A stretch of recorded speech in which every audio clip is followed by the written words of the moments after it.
میرے عزیزو، اللہ تعالیٰ نے قرآن میں جو فرمایا کہ لوگوں کو حکم دیا گیا ہے کہ صرف اللہ کی عبادت کریں، خالص اس کے لیے، بغیر کسی کے دکھاوے کے۔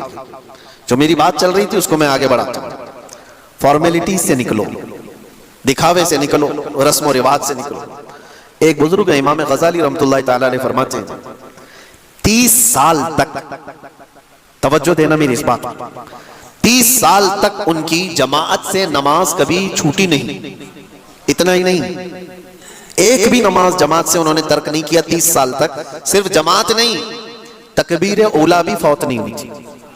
تکبیر اولیٰ کس کو کہتے ہیں؟ امام جو سب سے پہلی تکبیر باندھ رہا ہے، اس وقت وہ حاضر تھے، وہ تکبیر بھی ان کی 30 سال میں کبھی چھوٹی نہیں تھی۔ جماعت سے نماز تو ہو سکتی ہے، پہلی رکعت چھوٹ گئی ہے، دوسری میں گئے تب بھی اس کو کہیں گے جماعت سے نماز ہو گئی، لیکن جس بزرگ کی بات میں کر رہا ہوں 30 سال تک ان کی پہلی تکبیر بھی امام کے ساتھ چھوٹی نہیں تھی۔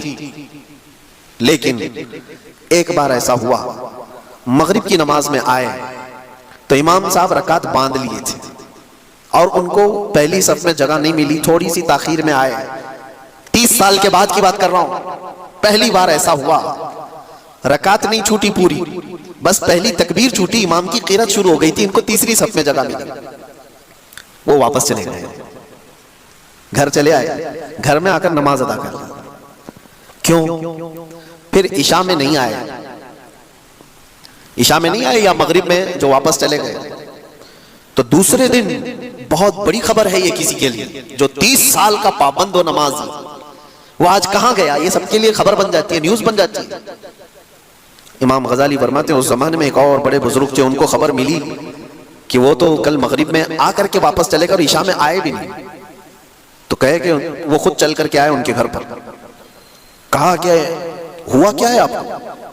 سنا کہ آپ مغرب میں آئے بھی تھے اور واپس چلے گئے اور پھر عشاء میں نہیں آ پائے۔ انہوں نے کہا بات اتنی تھی، 30 سال سے میں نے نمازوں کی پابندی کی، تکبیر اولیٰ بھی میری فوت نہیں ہوئی، مغرب میں جب گیا تو امام تکبیر باندھ چکے تھے، قرات شروع ہو گئی تھی، مجھے تیسری صف میں جگہ ملی، میں واپس آیا۔ کہا کیوں؟ کہا سارے لوگ مجھے دیکھ کر کیا کہتے ہیں کہ 30 سال سے جس کی کبھی پہلی تکبیر نہیں چھوٹی وہ آج پیچھے رہ گیا، مجھے شرمندگی ہوئی، مجھے شرم آنے لگ گئی، اس لیے میں واپس آ گیا۔ پھر عشاء میں کہا لوگ کیا بولتے کہ اتنے سالوں تک جو پابندی کیا وہ ایسا کیسے پیچھے ہو گیا؟ تو اس بزرگ نے کہا یہ تو پورے 30 سال کی نمازیں واپس قضا کر، اس لیے کہ تو 30 سال تک لوگوں کے لیے نماز پڑھتا رہا، لوگ کیا کہیں گے اس لیے نماز پڑھتا رہا۔ ان کو انہوں نے کہا کہ جا تو واپس 30 سال کی نماز قضا کر لے جو تو ایک بھی تکبیر اولیٰ چھوٹے بغیر جو پابندی کر رہا تھا۔ بہت روئے، بہت روئے۔ کہا کہ یہ تمہارے دل میں خیال کیسے آیا کہ لوگ کیا کہیں گے؟ میرے عزیزو، اسی کو کہتے ہیں 30 سال تک بھی اگر ایسی پابندی کرو گے کہ لوگوں کا اپنا سٹیٹس برقرار رکھنے کے لیے لوگوں کی نظر میں، تو اس کو کہتے ہیں فارمیلٹی، تم نے اخلاص کے ساتھ نہیں کیا ہے۔ اور اللہ تبارک و تعالیٰ کو سب سے ناپسند چیز ہے یہ، سب سے ناپسند چیز ہے، اور اس کو قرآن نے کہا ہے یہ منافقین کی عادت ہے، منافقین کی عادت، یراؤون الناس، اللہ تعالیٰ فرماتے ہیں لوگوں کو دکھانے کے لیے کرتے ہیں سب۔ اللہ تعالیٰ ان تمام چیزوں سے ہمیں بچا ہے، ان تمام چیزوں سے بچا ہے۔ ہاں اس میں فرق آپ کو بتاؤں گا، عبادتوں میں کسی کو کوئی دکھانا نہیں ہے، رب تبارک و تعالیٰ کے لیے، رب تبارک و تعالیٰ کے لیے۔ یہ تو صرف ایک نماز کی مثال میں نے بتائی، دوسری بہت ساری مثالیں ایسی ہیں۔ فرمایا گیا کہ قیامت کے دن 3 لوگ سب سے پہلے جو حساب میں لائے جائیں گے، سب سے پہلے ایک شہید ہوگا، ایک قاری قرآن ہوگا اور ایک مالدار آدمی، جن کا سب سے پہلے قیامت کے دن فیصلہ ہونے والا ہے، وہ سب سے پہلے حساب ان لوگوں کا ہوگا۔ تو رب تبارک و تعالیٰ سب سے پہلے قاری قرآن کو بلائے گا، اچھی آواز والے جن کو اللہ نے آواز دی ہے، نعت پڑھنے والے بھی ہو سکتا ہے اس میں، بلائے گا، رب تعالیٰ فرمائے گا میں نے تجھے بہت اچھی آواز دی تھی، تو بتا کیا کیا اس کا؟ کہے گا رب تبارک و تعالیٰ اے اللہ میں تو تیرا کلام لوگوں کو سناتا تھا میٹھی آواز میں، اور لوگ مد بھری آواز کو سن کر مست ہو جاتے تھے، تیرا کلام میں نے زندگی بھر پڑھا ہے۔ اور وہ قاری صحیح جواب دے رہا ہے، اس نے زندگی بھر قرآن ہی لوگوں کو سنایا ہے۔ تو رب تبارک و تعالیٰ فرماتا ہے کیا تیرے دل میں یہ نیت نہیں تھی کہ لوگ تیری آواز کو داد دیں گے، تعریف کریں گے، لوگ تیری واہ واہی کریں گے؟ کہا رب تعالیٰ فرماتا ہے جس چیز کے لیے تو یہ تلاوت کرتا تھا، قرات کرتا تھا، وہ میں نے دنیا میں تجھے دلا دیا، اب یہاں تیرا کوئی حصہ نہیں، حکم ہوگا اس کو جہنم میں لے جاؤ۔ یہ حدیث پاک میں۔ دوسرا مالدار جو بہت خیرات کرتا تھا، لوگوں کو بہت دیتا تھا، رب تعالیٰ اس کو فرمایا کہ بتا میں نے تجھے مال بہت دیا تھا، تو نے کیا کیا؟ وہ کہے گا اللہ میں نے سخاوت کے دریا کھول دیے تھے، جو آتا تھا جس طرح آتا تھا میں نے سب کو دیا ہے، تو نے دیا مال اور میں نے خیرات سب کیا ہے۔ رب تعالیٰ فرماتا ہے کیا تو اس لیے نہیں خیرات کرتا تھا کہ لوگ تجھے بڑا دیالو کہیں، لوگ تجھے بہت بڑا سخی کہیں؟ ہاں، اس کے دل میں یہ نیت تھی کہ لوگ اس کی سخاوت کی تعریف کریں۔ اللہ فرماتا ہے جو تو دنیا میں چاہتا تھا لوگوں کی تعریف، وہ میں نے تجھے دنیا میں کروا دی۔ لوگوں میں تیرا بہت نام ہے کہ تو بہت بڑا دھنی تھا، غنی سخی تھا، لوگوں نے بہت تعریف کی ہے، یہاں تیرا کوئی حصہ نہیں، اس کے لیے بھی حکم ہوتا ہے جہنم میں لے جاؤ۔ تیسرا شہید ہے، اس کو رب تعالیٰ فرماتا ہے بتا میں نے تجھے جوانی دی، طاقت دی، تو نے اس کا استعمال کہاں کیا؟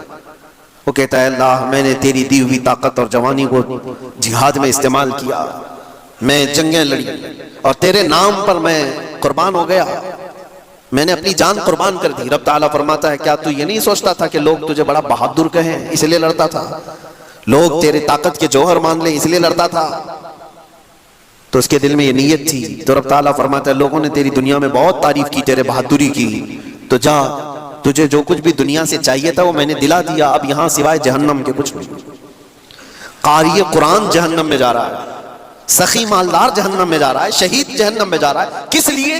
صرف اس لیے کہ انہوں نے جو یہاں کام کیے تھے وہ دکھاوے کے لیے کیے تھے، اخلاص نہیں تھا۔ یہ کتنی بڑی چیز ہے، آپ تو شہید تک بھی نہیں پہنچے، سخی تک بھی نہیں پہنچے، اور قاری قرآن تک بھی نہیں پہنچے، وہ بہت بڑے بڑے لوگوں کی بات کر رہا ہوں، ان کے اندر دکھاوا آیا تو نکل گئے جہنم کی طرف۔ اسی لیے مولا علی شیر خدا کرم اللہ تعالی وجہ الکریم کی یہ بات ملتی ہے، ایک جنگ کے دوران آپ نے ایک ظالم کو، ایک دشمن کو لٹا دیا اور اس کے سینے پہ پیر رکھ کر کے کھڑے ہو گئے، اس کو قتل کرنے ہی والے تھے، اس نے آپ کے منہ پہ تھوک دیا، حضرت علی نے اس کو چھوڑ دیا، کہا کہ اس کو چھوڑ دو۔ وہ ڈر گیا کہ اب قتل کے قریب تھا، ایسے حالت میں تو غصہ ڈبل ہونا چاہیے، جب آدمی ہمارے کنٹرول میں آ گیا ہو اور وہ بدتمیزی کرے تو غصہ ڈبل ہونا چاہیے، ایک مارنے والا تھا اب 4 ماریں گے، اور اس کو قتل کرنے والا تھا بری طرح سے قتل کروں، لیکن حضرت علی کھڑے ہو گئے۔ اس نے پوچھا کہ دنیا میں تو ایسے وقت میں تو جو غالب آدمی ہے اس کا غصہ ڈبل ہو جاتا ہے، تم نے چھوڑ کیوں دیا؟ کہا میں جو تجھے مار رہا تھا وہ خالص اللہ کے لیے، اللہ کا دشمن، تو اللہ کی دشمنی میں میرے سامنے آیا تھا تو میں تجھے مار رہا تھا، لیکن جب تو نے میرے منہ پہ تھوک دیا اب میں قتل کرتا تو کہیں یہ نہ ہو کہ میں اس تھوک کا بدلہ لینے کے لیے تجھے قتل کیا، اس لیے میں نے چھوڑ دیا، میرا نفس نہ آ جائے اس کے اندر، میں اپنی ذات کے لیے کچھ نہیں کرتا۔ میرے عزیزوں، بہت سارے اعمال ہیں جن کو ضائع ہونے سے بچانے کے لیے بہت کچھ ہمیں تیاری کرنی پڑتی ہے۔ بہت سارے لوگ اپنے ظاہر کو دیکھیں، کبھی بھی آپ یہ تصور نہ کریں کہ لوگ کیا کہتے ہیں۔ حضرت ابو بکر شبلی رحمۃ اللہ تعالیٰ علیہ سے پوچھا گیا حضور پاک صلی اللہ تعالیٰ علیہ وسلم کا عاشق کون ہوتا ہے؟ بہت اچھی بات ہے، توجہ، آپ سے پوچھا گیا، جواب کیسا دیتے ہیں؟ حضرت ابو بکر شبلی کہتے ہیں جس کو دنیا پاگل کہے اور وہ اپنے محبوب کی محبت میں مگن رہے، دنیا اس کو پاگل کہتی ہے اور وہ اپنے نبی کی محبت میں مگن ہے، اس کو یہ فرق نہیں پڑتا لوگ مجھے کیا کہتے ہیں، وہ عاشق ہوتا ہے، اسے دنیا کی پرواہ نہیں ہے کہ لوگ کیا کہہ رہے ہیں، میری شکل پہ کیا کہہ رہے ہیں۔ عزیزان گرامی وقار، بہت ساری چیزیں ایسی ہیں جس میں ہماری نیت سے ہمارے اعمال خراب ہو سکتے ہیں اور ہماری نیت سے ہمارے اعمال بہت اچھے بھی ہو سکتے ہیں، اس چیز کا ہمیشہ خیال۔ اسی لیے میں نے کہا شروع میں یہ بات رکھی، فارمیلٹیز سے نکل کر کے آ جاؤ، بہت ساری چیزیں ہیں، اخلاص کے ساتھ اپنی زندگی کے ان ایام کو رکھو۔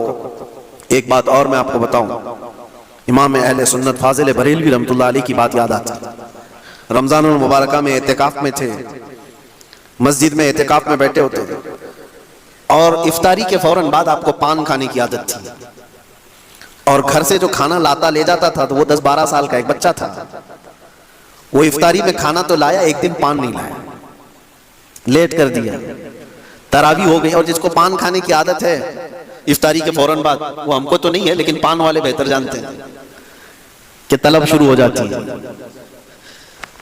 تو ہو سکتا ہے تھوڑی دیر نہ ملے تو دماغ میں بہت ساری چیزیں آنے لگتی ہیں. تراویح کے بعد وہ بچہ آیا پان لے کر کے. آپ پان تو لے لیے, ایک چماٹ بھی لگا دی کہ اتنی دیر کہاں گیا تھا, تماچا لگا دیے اس کو. یہ تو گھر میں چلتا رہتا ہے. کیا ہم اپنے بچوں کو نہیں مارتے؟ کوئی اگر تاخیر کیا یا کوئی چیز ہوئی تو ڈانٹ ڈپٹ یا تھوڑا سا مارنا یہ تو نارمل چیز ہے, چلتی ہے. وہ بچہ اپنا سر رگڑتے ہوئے بھاگ گیا. لیکن امام اہل سنت فاضل بریلوی رحمۃ اللہ علیہ وہ عاشق رسول, پان کھانے کے بعد بے چینی بڑھ گئی, اور اتنی بے چینی کہ مسجد میں ٹہلنے لگ گئے, ادھر سے ادھر ادھر سے ادھر. آپ کے شاگرد ہیں ملک العلماء ظفر الدین رحمۃ اللہ علیہ, وہ مسجد میں تھے. انہوں نے آ کر کے پوچھا اعلیٰ حضرت سے کہ کیا آپ کسی چیز کے تلاش میں ہیں, کیوں اتنی بے چینی؟ اعلیٰ حضرت نے کہا وہ بچہ کہاں گیا جو پان لایا تھا. کہا کیوں, کیا بات ہے؟ کہا اس کو ڈھونڈ کے لے آؤ, اس کو ڈھونڈ کے لے آؤ, میں نے ناحق اس کو مار دیا. علامہ ظفر الدین رحمۃ اللہ علیہ فرماتے ہیں کہ یہ بھی تو کوئی بات ہے, وہ خادم ہے آپ کا, خاندانی خادم ہے, اس کے گھر سے سارے لوگ خدمت کرتے ہیں. اعلیٰ حضرت نے کہا نہیں, وہ بچہ جہاں بھی اس کو ڈھونڈ کے لاؤ. کہتے ہیں کہ سب کو ڈھونڈنے پر لگا دیے لیکن بچہ کہیں ملا ہی نہیں.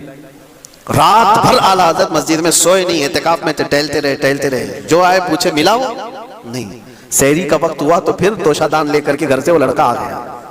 کھانا لانے لے جانے کی ذمہ داری تھی. سحری کے وقت میں وہ اپنے مزے میں تھا, وہ اپنی دھن میں تھا. وہ آیا, جیسے آیا علامہ ظفر الدین رحمۃ اللہ علیہ فرماتے ہیں ایسا لگا کہ اعلیٰ حضرت کو زندگی کی کوئی بہت بڑی چیز مل گئی. دوڑتے ہوئے آئے, توشہ دان اس کا ادھر رکھ دیا اور اس بچے کے سامنے گھٹنے ٹیک کر کے نیچے بیٹھ گئے. 12 سال کا لڑکا ہے اور وقت کا مجدد گھٹنے ٹیک کر نیچے بیٹھ گیا ہے. اس کے بازو پکڑ لیے, کہا کہ بیٹا کل مغرب کے بعد تیرے پان نہ لانے پر میں نے تراویح کے بعد جو تجھے تماچا مارا وہ میں نے اپنے نفس کے لیے مارا, میری ضرورت کے لیے مارا. اس سے شریعت کا کیا لینا دینا؟ تو نے ایسا کون سا جرم کیا تھا جس پر اسلام سزا دے سکتا ہے؟ تیرا کوئی جرم نہیں تھا, یہ صرف میں نے اپنے پان کے لیے مارا ہے. کیا تو مجھے معاف کر سکتا ہے؟ بچہ کیا سمجھے, وہ اپنا ہاتھ چھڑانے لگا. بڑے مولانا چھوڑیے, مجھے کوئی مسئلہ نہیں. علامہ ظفر الدین رحمۃ اللہ علیہ فرماتے ہیں پیچھے جو اعلیٰ حضرت کے بڑے بڑے شاگرد کھڑے تھے ان کی آنکھوں میں آنسو تھے. وقت کا امام اور مجدد ایک بچے کے سامنے معافی مانگ رہا ہے. اعلیٰ حضرت نے کہا کل کو بروز قیامت مجھ سے اگر یہ سوال ہو گیا کہ احمد رضا صرف اپنے پان کے لیے کسی کو تماچا کیسے لگا سکتا ہے, میں کیا جواب دوں گا؟ وہ بچہ کہنے لگا کہ ٹھیک ہے میں نے معاف کر دیا. اعلیٰ حضرت کو کہہ رہا ہوں میں نے معاف کر دیا. اعلیٰ حضرت نے کہا بچے کا اس طرح سے کہہ دینا یہ کافی نہیں ہوتا. اپنے سر سے ٹوپی اتار دی, نیچے رکھ دی اور اس لڑکے سے کہا میں نے جیسے تجھے تماچا مارا تھا ویسی مجھے بھی تو تماچا لگا. اس بچے سے کہتے تو بھی تماچا مجھے لگا. وہ ڈر گیا. بڑے بڑے علماء جس کے سامنے ادب سے بیٹھتے ہوں وہ آج مجھے کہہ رہا ہے کہ بچہ تو تماچا لگا. وہ اپنا ہاتھ چھڑا کر بھاگنے والا تھا لیکن اس کا ہاتھ خود ہی پکڑ کر کے اپنے سر پر تماچا لگواتے ہیں. 2 3 4 اس کے ہاتھ سے جب اپنے سر پر تماچے لگوائے تو اس کے بعد کہا اب مجھے جا کر اطمینان ہوا کہ میں نے اپنے نفس کے لیے جو کیا تھا اللہ تعالیٰ اسے مجھے معاف فرما دے. میرے عزیزو اس کو کہتے ہیں اخلاص, اللہ کا خوف. یہ فارمیلٹی نہیں ہے, یہ فارمیلٹی نہیں, یہ رسم و رواج نہیں ہے. کون کر سکتا ہے, کون کر سکتا ہے؟ اسی لیے یہ وہی کر سکتا ہے جس کے دل میں آخرت کا خوف ہو. اللہ کے لیے جو جیتا ہے دنیا میں وہ یہ کر سکتا ہے. باقی لوگ کیا کہیں گے, وہ جینے والا تو کبھی ان تمام چیزوں کے قریب بھی نہیں آ سکتا. دکھاوے کے لیے جو زندگیاں چلتی ہیں وہ کبھی نہیں. اسی لیے آپ کو میں بات بتا دوں, حضور پاک صلی اللہ تعالیٰ علیہ وسلم کے پاس ایک صحابی آئے حضرت معاذ اسلمی, جانتے ہو, آ کر کے حضور کے پاس رونے لگے. کہا یا رسول اللہ مجھے پاک کر دیجیے, مجھے پاک کر دیجیے. حضور نے فرمایا کیا کیا تم نے؟ انہوں نے کہا میں نے بہت بڑا گناہ کیا, بہت بڑا گناہ کیا. حضور نے فرمایا کیا کیا ہے؟ کہا بتا نہیں سکتا یا رسول اللہ, بتانے سے بہتر مر جانا پسند کرتا ہوں. تو حضور نے فرمایا بتاؤ تو صحیح, کیا غلط کام کیے, کیا گناہ کیے, اس گناہ کے اعتبار سے تمہارے لیے میں بتاؤں. صحابی نے کہا کلیجہ منہ کو آتا ہے یا رسول اللہ, میں نے بدکاری کی ایک عورت کے ساتھ. حضور نے اپنا چہرہ پھیر لیا, وہ زار و قطار رونے لگ گئے حضور کے قدموں میں گر کر. یہ بات میں کیوں بتا رہا ہوں, جس کو کوئی جانتا نہیں تھا وہ صحابی حضور کے پاس آ کر بتا کیوں رہے. ایک عمل ایسا ہے جو چھپ کر کے کیا ہوا تھا, حضور کی بارگاہ میں آ کر رونا اور بتانا کہ مجھ سے یہ غلطی ہو گئی ہے. کیوں؟ یہ بندہ وہی کر سکتا ہے جس کے دل میں آخرت کا خوف کہ میری پکڑ ہو گئی تو میں کیا کروں گا. یہاں اللہ کے نبی ہیں, کچھ تو ہو سکتا ہے. انہوں نے یہ نہیں دیکھا کہ لوگ مجھے اب کیا کہیں گے. حضور کے دربار میں اقرار جرم کر رہے ہو, یہ نہیں دیکھا کہ لوگ اب مجھے کیا کہیں گے, بلکہ حضور نے جیسے ہی اپنا چہرہ پھیر لیا, ہزاروں قطار روتے ہوئے کہنے لگے, یا رسول اللہ, اگر آپ نے چہرہ پھیر لیا تو پھر میں کس کے دربار میں جاؤں گا؟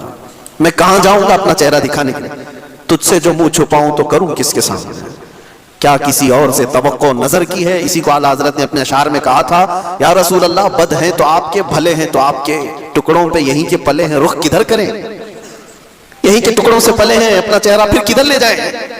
حضور نے کیا پوچھا پتا ہے؟ مائز, ہوش میں بول رہے ہو؟ کہا ہاں یا رسول اللہ, ہوش میں بول رہا ہوں. تمہیں پتا ہے اسلام میں اس کی سزا کیا ہے؟ سنسار کر دیا جائے گا, پتھروں سے مار کر ہلاک کر دیا جائے گا. انہوں نے کہا ہاں یا رسول اللہ, مجھے معلوم ہے. جس کو یہ معلوم ہے پھر